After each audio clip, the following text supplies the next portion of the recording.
Good evening, ladies and gentlemen. I'm meadsy69 and welcome back to some Hold My Kebab. We have two replays for you today. We have this tank right here, which is the Leopard PTA, and we have an E100.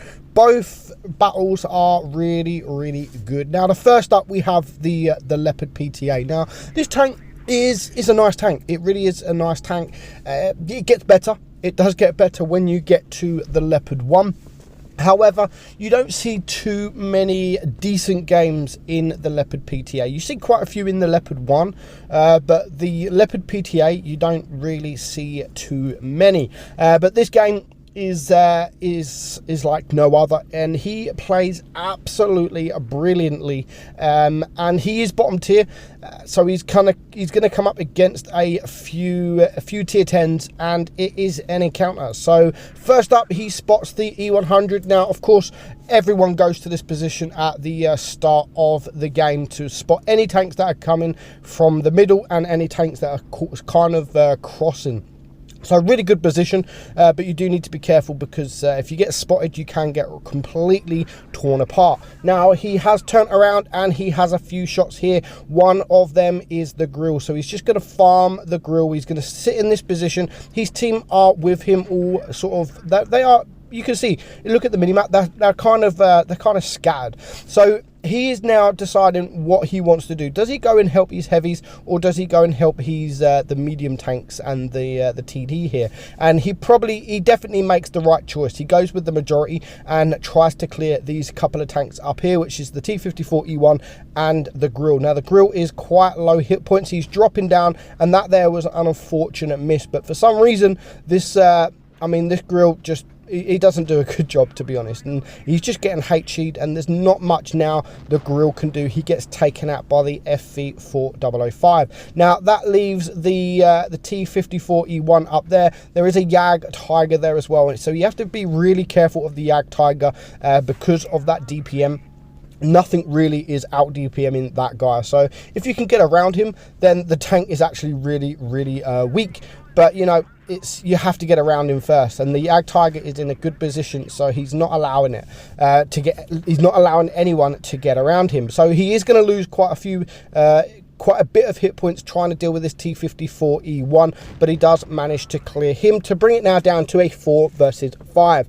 Now, he is a potential 2-shot to this Jag Tiger, so he does have to be very careful. He's going to wait for his opportunity. He's going to shoot heat there into the turret, and there's not really much he can do now except for go forward. Now, he is a 1-shot to this guy.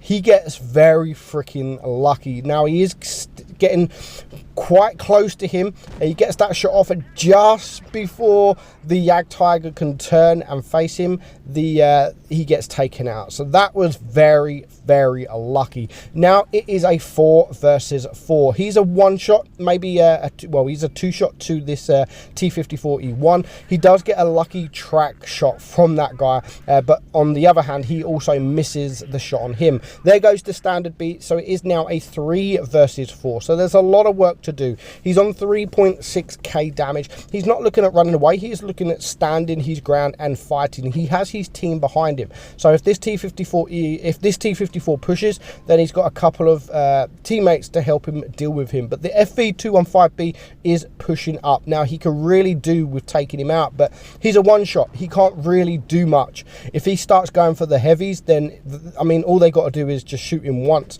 Now, the T54 is pushing. He misses his shot, so he's just going to stay and he's going to fight, and he just needs to bring this guy's HP down as much as he can. Now, at this point, I'm not expecting him to stay alive against this T54, but the T54 can't push him because of his teammate behind, the FV4005, who is coming this way.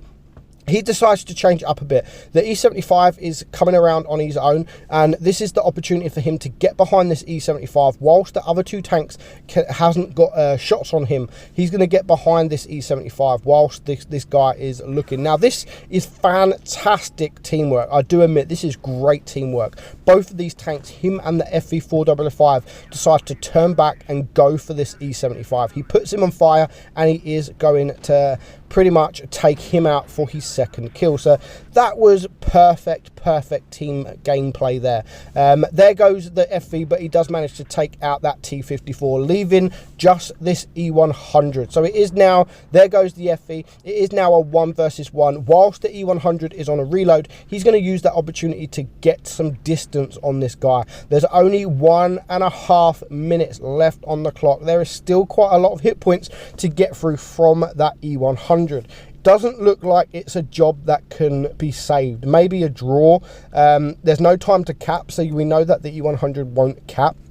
He's on 5,700 damage at the minute. So with 1.5 minutes left, he's gone for distance, and he's going to try and go up this side of the map and hopefully spot the E100 before he can get spotted. Now the E100 isn't the smartest of players, so all he's got to do now is be patient and wait for this E100, who has just started capping. So at least with 1 minute left on the clock, we know exactly where he is. Now, no idea why the E100 started capping, because there is just no time to cap, and the E100 just sits there. So he needs to time this right now. He's only got 1 minute left on the clock, and there is still 1,200 hit points left. He needs to shoot him at least 5 times. So with a 7.3 seconds reload, he has to time this just right. That was a nice shot there, coming from this side and sort of then going back to the other side. He's now on 6.4k damage. With 30 seconds left on the clock, he needs to start thinking about doing something, about pushing, because here isn't the greatest of positions. Yes, he's doing damage, but he's not able to, he's only able to get 1 shot off at a time, and he's only got 20 seconds left. He now has to rush this guy, and hopefully he isn't looking, and he isn't looking. He manages to get that shot off. Wow, that was close. The E100 almost had that shot. He's now a 1 shot with 5 seconds left on the clock. Can he do it? 2, 1. Wow. With 1 second remaining, he manages to take that E100 out. So what a perfectly timed rush. 7,300 damage. Well played, John YouTube, or John YT. Absolutely amazing. Any later with that rush, then it would have been a draw. Absolutely perfect timed rush there, and a well-deserved win, and a well-deserved ace, and of course a well-deserved almost 7,500 damage. So that leads us to the next battle. It is the E100 Gopnik, and this game, again, now, his team has an AFK. From the start, his team has an AFK, which is the M103. Now, it's never nice having an AFK on your team. Of course, it is nice having an AFK on the enemy team. But in this situation, the AFK on his team actually probably changes the outcome of this game and helps him.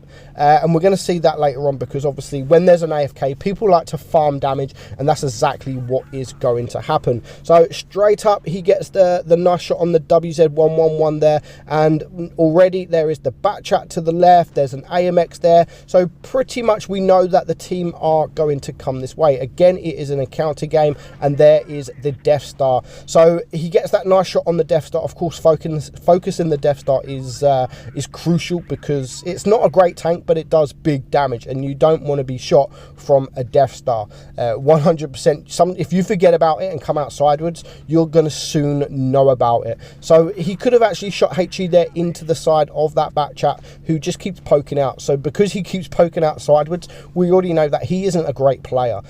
So he didn't want to risk the HE, so he just goes for the AP instead. So he's now already on 1,800 damage, and he's only blocked 1 shot there from the back chat. He's in a good position here. He's just going to wait. He's going to side scrape against these tanks that are in the middle, and there's quite a few tanks. There's 4 or 5 tanks there. Now watch this shot. Amazing shot. Absolutely amazing. I don't even know how that managed to hit and how that managed to pen, and he got some damage there. That poor AMX 50B pushes his damage up to now 2,800, so almost 1,000 damage, or around 1,000 damage done to that AMX. So he's still blocking shots here. He is losing a little bit of hit points as well. He has to be careful. There's a Death Star to the right. He's going to go for the standard B. Now, this standard B, I have no freaking idea what he's playing at. I mean, He's look at that. Like, is that side scraping? Is he trying to side scrape? I don't know. But he gets away with it because this E100 could have actually shot him with HE, but he decides to go with the AP instead. And I mean, look at him. He's just aiming, and he then bounces. So he's able to get that other shot now, bringing him down to a 1 shot. It is a 6 versus 6. There's a couple of low hit point tanks though. The Death Star is quite low. Obviously the standard B is quite low, and there is the Super Conqueror up there. There's a few tanks that are very low hit points. So there's the Death Star, there's the WZ, but it is now a 5 versus 5. He also has a few low hit point tanks, so he's going to try and go for the WZ, but just as he gets there, he dies, which he's now able to turn his attention to the E100 that isn't looking at him. So he's got a high roll loaded, and he gets him not quite 700, but he's done his job so far. It's a 4 versus 4. He's still got quite a bit of hit points left. I mean, just over 2,000, but them hit points soon goes. If you get shot from an E100 and a Death Star, you will soon know about your hit points just disappearing. So 5,200 damage now. The bat chat is still alive, and you can see he's still getting the bounces. So 1,100 block damage now, and a bit of glitch here in the replay, but that was a lovely shot there.